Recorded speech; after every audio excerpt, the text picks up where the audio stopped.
Global Weather Update. Nagasulod na sa Philippine Area of Responsibility o CONPAR kay nasangtungang gabi ang bagyo nga may international name nga Hazen.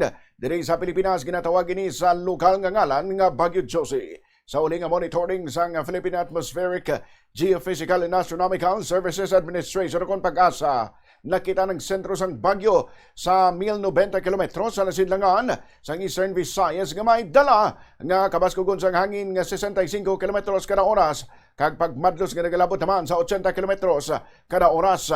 Sunod sa Pag-asa nagapadulong sa northwest ang tropical storm kag wala ginapaabot nga maglandfall sa Pilipinas.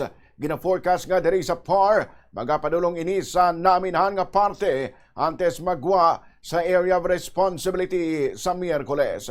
Samtang yara sa PAR ginapaabot man nga magaluya ini bangod sa hindi paborable nga kondisyon sa palibot. Dugang pa sa Pag-asa posible nga wala ini sang direkta nga epekto sa panahon kay kahimtangan sang karagatan sa masunod nga mga adlaw. Samtang nagsiling man ang Weather Bureau nga nagluya ng habagat kag hindi na posible nga magdala sang mabaskog nga ulan sa nakatundan nga bahin sang northern kag central Luzon.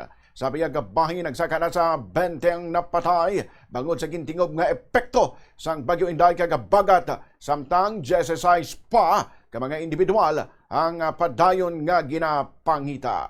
Sunod sa Office of Civil Defense, mas sobra sa 654,000 ka mga individual ang naapektuhan sa bugos nga pungsod.